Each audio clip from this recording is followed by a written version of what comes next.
कल कठुआ में हुए आतंकी हमले में शहीद सभी जवान उत्तराखंड के रहने वाले थे।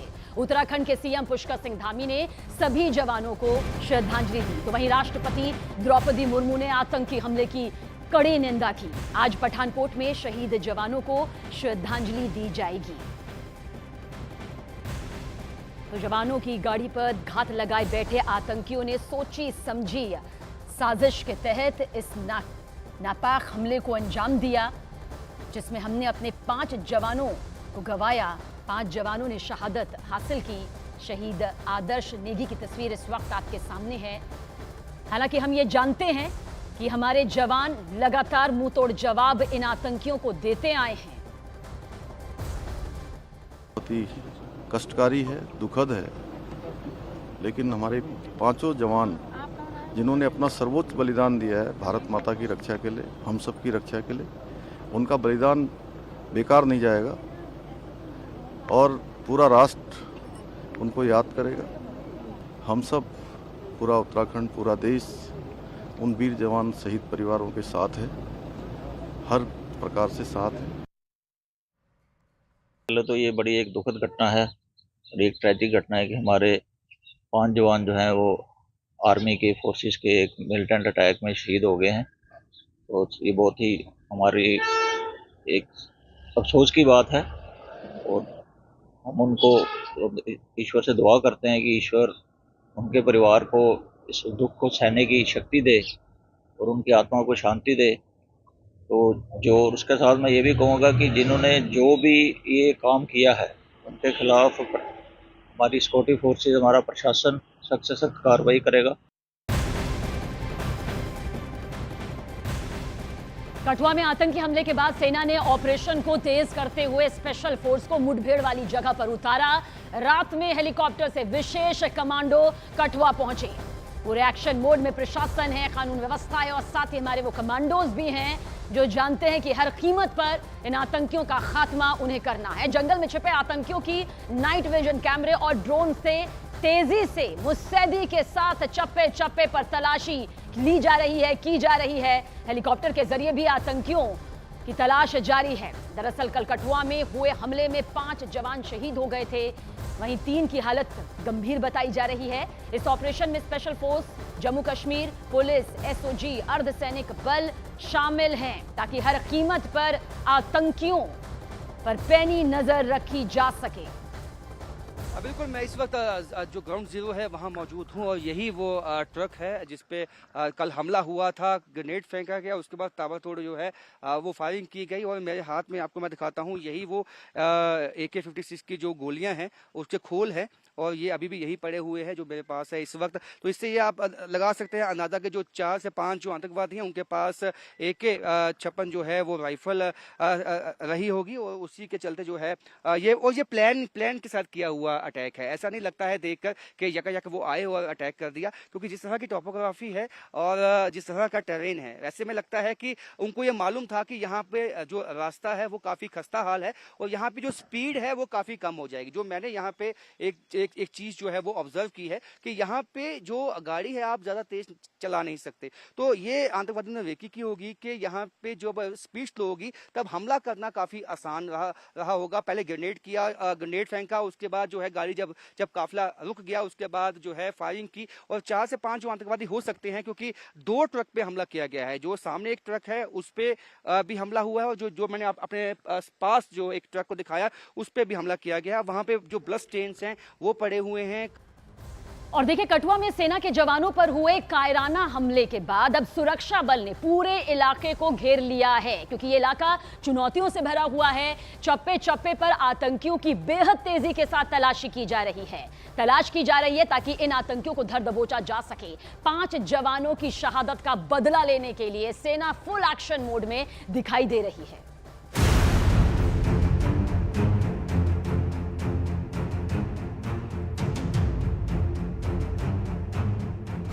आतंक पर बड़े प्रहार की तैयारी।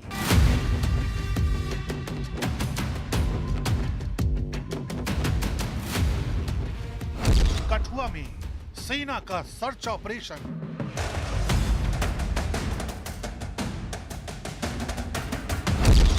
बदले का इंतजार, होगा आतंक पर वार। जम्मू कश्मीर के अलग अलग इलाकों पर इस वक्त संगीनों का साया है। कठुआ में सेना की गाड़ी पर हुए आतंकी हमले ने एक बार फिर भारतीय सेना की ताकत को चुनौती दी है। लिहाजा कायर आतंकियों को सबक सिखाने के लिए चप्पे चप्पे पर सेना का तलाशी अभियान जारी है। आतंक के खिलाफ इस ऑपरेशन को अंजाम देने के लिए हेलीकॉप्टर से स्पेशल फोर्स को उतारा गया है। सुरक्षा के पुख्ता बंदोबस्त के साथ ड्रोन कैमरों के जरिए पूरे इलाके की निगरानी की जा रही है। दावा किया जा रहा है कि सेना की गाड़ी पर हमला करने वाले आतंकी जंगल में छिपे हो सकते हैं। यही वजह है कि हेलीकॉप्टर के जरिए भी आतंकियों को तलाशा जा रहा है। आतंक के खिलाफ सेना के इस ऑपरेशन में विशेष बल, जम्मू कश्मीर पुलिस, एसओजी, अर्धसैनिक बल समेत सेना की दूसरी यूनिट्स शामिल हैं। तरह की सूचना हमें आई है कि दोनों तरफ से जो है सेना ने जो है अपना कॉर्डन किया हुआ है और एसओजी की टीम जो है स्पेशल ऑपरेशन ग्रुप जो पुलिस का है वो भी इसमें लगा हुआ है। सोमवार को कठुआ में आतंकियों ने सेना की गाड़ी को टारगेट किया था। इस दौरान सेना की गाड़ी पर अंधाधुंध फायरिंग की गई थी। सेना पर अचानक हुए इस आतंकी हमले की वजह से जूनियर कमीशन्ड ऑफिसर समेत 5 जवान शहीद हो गए थे। इस आतंकी हमले की जिम्मेदारी कश्मीर टाइगर्स ने ली थी। ये तो टिप्पर जहाँ से इधर पहुंचा था आगे, तो गाड़ी को हम अंदर सौदा दे रहे हैं तो एट ए टाइम फायर हुआ, छोटा फिर बड़ा हो गया। तो हमने जो अंदर आदमी 4-5 बैठे, हमने गाड़ी का आर्मी वाले को गाड़ी का टायर पंचर हो गया, क्योंकि गाड़ी तो हमने देखी थी गाड़ी जा रही थी। उसके बाद एट ए टाइम फायरिंग शुरू होगी। वहीं कठुआ में हुए इस आतंकी हमले पर रक्षा मंत्री राजनाथ सिंह ने शोक जाहिर किया है।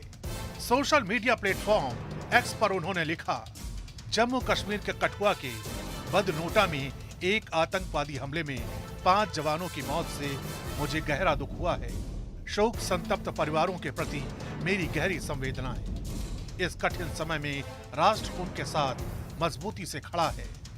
आतंकवाद विरोधी अभियान चल रहे हैं और हमारे सैनिक इलाके में शांति व्यवस्था कायम करने के लिए प्रतिबद्ध है।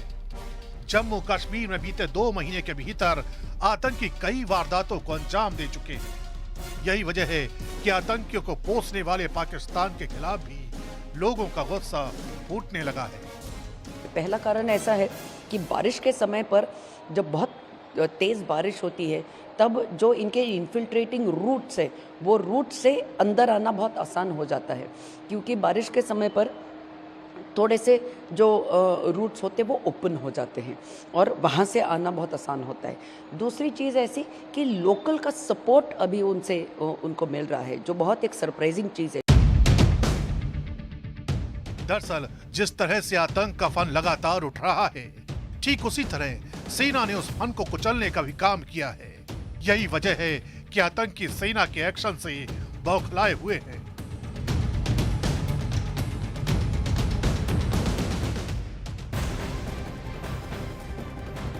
और इस हमले को लेकर अब सियासत यहां पर जारी है। हमले पर नेशनल कॉन्फ्रेंस नेता फारूक अब्दुल्ला ने अपना दुख जरूर जाहिर किया, लेकिन पाकिस्तान को इसके साथ ही चेताया। उन्होंने कहा कि ऐसे हमले पाकिस्तान में तबाही लाएंगे, ऐसे हमले दोनों देशों में तबाही लाएंगे, ये कहा गया है उनकी तरफ से।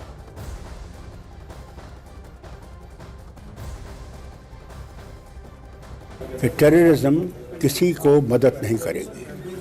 अगर वो मुल्क जो इनको भेज रहा है, हमारा पड़ोसी, और ये समझता है कि इससे वो यहाँ की तब्दीली लाएगा, वो नहीं होगा, ये फेल हो जाएंगे। आज 5 जवानों ने शहादत दे दी है, 5 सीरियसली अस्पताल में है। क्या इससे बॉर्डर बदलेगा? क्या इससे, बल्कि इससे तो मुझे डर ये है कि कहीं हमारे लोगों का वो लावा इतना बढ़ जाए कि हम लोगों को लड़ाई पे आने पड़ा। वहीं फारूक अब्दुल्ला के बयान पर आरपी सिंह ने पलटवार किया और कहा कि फारूक अब्दुल्ला पाकिस्तान की भाषा बोल रहे हैं। Terror and talk can't go together, ये भारत सरकार का स्टैंड निरंतर रहा है। फारूक अब्दुल्ला साहब को समझ में आना चाहिए, और जितनी जल्दी ये समझ में आए उतना अच्छा है उनके लिए भी। परंतु मुझे लगता है कि ये जो आने वाले चुनाव हैं वहाँ जम्मू कश्मीर के, उसको लेकर शायद उनका कुछ स्टैंड बदला, परंतु अब तक का उनका स्टैंड यही रहा है कि आप बातचीत करें, पाकिस्तान से बातचीत क्यों नहीं करते। फारूक अब्दुल्ला साहब, अच्छा होगा कि अगर आप देश की सेना के साथ खड़े दिखें, आप देश की सेना का समर्थन करते हुए दिखें, और आप ऐसा ना दिखें कि आप आतंकियों के साथ हैं या उन लोगों के साथ हैं जो आतंकियों को हमारे देश में भेज रहे हैं। तो कठुआ हमले से जहां एक तरफ देश में गुस्सा है, तो वहीं सियासत भी अब तेजी के साथ शुरू हो गई है। शिवसेना नेता संजय राउत हमले को सरकार की नाकामी बता रही है, तो वहीं बीजेपी चुन चुनकर बदला लेने की बात कहती नजर आ रही है। कायर पाकिस्तानी आतंकवादी छिपकर जिन्होंने पीठ पर वार किया है, इनको इस दुस्साहस की भारी कीमत चुकानी पड़ेगी। इन कायर पाकिस्तानी आतंकवादियों का हमारी सेना ने चुन चुनकर पहले भी सफाया किया है, और आगे भी इनके हर षड्यंत्र को विफल किया जाएगा। जम्मू कश्मीर की हालत भी उससे बेहतर नहीं है, बहुत ही खराब है। आए दिन लोगों की हत्या होती है, जवानों का बलिदान होता है, फिर आप उनको मेडल्स, शौर्य चक्र, कीर्ति चक्र देते हैं। ये आपकी नाकामी है कि हमारे जवान शहीद हो रहे हैं, आप उनका उत्सव मत मनाइए। और ये 3 तस्वीरें इस वक्त आपके सामने मौजूद है। आतंकी हमले में 5 जवान शहीद हो गए, 5 जवानों की शहादत यहां पर हुई। इलाके में देखिए स्पेशल फोर्स की तैनाती कर दी गई है, और इसके पीछे सीधा मकसद यही है कि किसी भी कीमत पर ये आतंकी बचने ना पाए, क्योंकि इलाका घना है, ऐसे में चुनौतियां भी ज्यादा है। इसके लिए कई टीमें अब तक तैनात हो चुकी है। चप्पे चप्पे पर चेकिंग जो है वो यहां पर की जा रही है। तलाश आतंकियों की बेहद तेजी के साथ की जा रही है। जंगलों में छिपे हैं ये आतंकी, जंगलों का फायदा, इस घने अंधेरे का फायदा उठाना चाहते हैं, लेकिन ऐसा ना हो यही कोशिश जारी है। और शहीद आनंद सिंह रावत की ये तस्वीर भी इस वक्त आपके सामने, और शहीद आदर्श नेगी जिन्होंने आतंकी हमले में शहादत हासिल की। टेररिज्म किसी को मदद नहीं करेगी। अगर वो मुल्क जो इनको भेज रहा है, हमारा पड़ोसी, और ये समझता है कि इससे वो यहाँ की तब्दीली लाएगा, वो नहीं होगा, ये फेल हो जाएंगे। आज 5 जवानों ने शहादत दे दी है, 5 सीरियसली अस्पताल में है। क्या इससे बॉर्डर बदलेगा? क्या इससे, बल्कि इससे तो मुझे डर ये है कि कहीं हमारे लोगों का वो लावा इतना बढ़ जाए कि हम लोगों को लड़ाई पे आने पड़ा। आए दिन लोगों की हत्या होती है, जवानों का बलिदान होता है, फिर आप उनको मेडल्स, शौर्य चक्र, कीर्ति चक्र देते हैं। ये आपकी नाकामी है कि हमारे जवान शहीद हो रहे हैं, आप उनका उत्सव मत मनाइए।